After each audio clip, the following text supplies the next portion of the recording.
se cada programa especial com significado biológico ele é desencadeado assim por um conflito biológico específico, vivenciado de uma forma única e individual, porque vai depender muito da percepção da pessoa, né?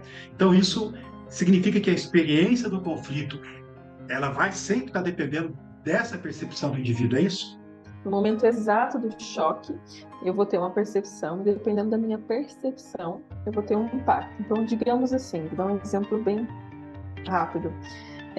Um ladrão entrou na sala, tem 3 pessoas. Uma ficou com medo de morrer, a outra ficou com pânico e a outra quis fugir desesperadamente. Então, percebe que 3 pessoas para o mesmo evento. Então, depende da percepção daquela pessoa. O que faz essa pessoa perceber? É um nível supramental. Por que é um nível supramental? Vocês vão concordar comigo que se um bandido entra inesperadamente no local, você não pensa para falar, nossa, será que eu vou lutar com esse cara? Ou será que eu vou fugir? O que será que eu vou fazer?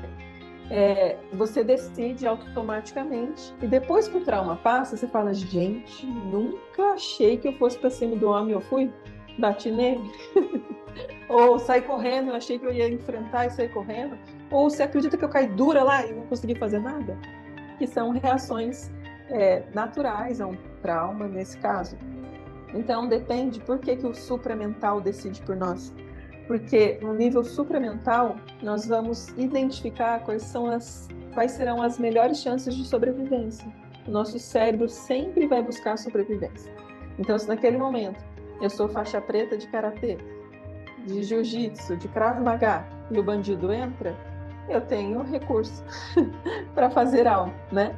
Mas, se eu não tenho recursos e não tenho informações, eu vou acabar escolhendo por outro lado.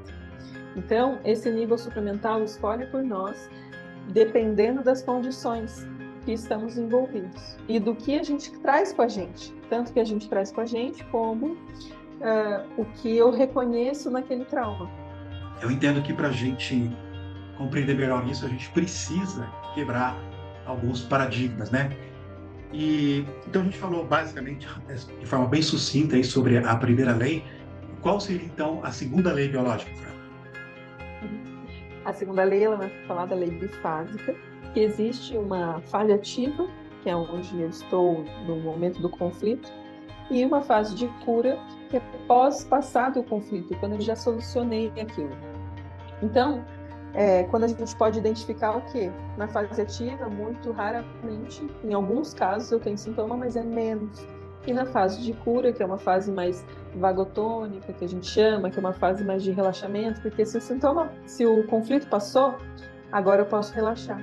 E nessa fase, eu vou vivenciar sintomas como febre, dor, inflamação, inchaço, edema.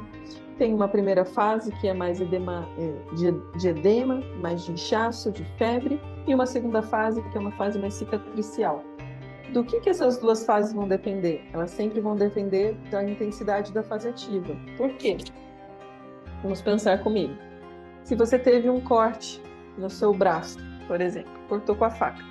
Se esse corte for pequeno, ele fecha mais rápido. Se ele for grande, ele demora um tempo a mais para fechar. É só isso. Mas ele vai fechar e vai, dependendo da magnitude do corte, às vezes a gente vai precisar de um ajuste e de alguma intervenção. Mas percebam que tudo vai ser um bom senso sobre como passar por essas duas fases. E se nós soubermos que existem duas fases da doença, que é uma fase ativa e uma fase de cura, a gente já consegue fazer muita coisa por nós. Então é um paradigma a ser quebrado de uma forma muito humana, para que a gente possa reconhecer isso, que o nosso corpo ele tem a sua inteligência, e essas duas fases, elas são um programa especial da natureza que foi feito para que a gente possa sobreviver.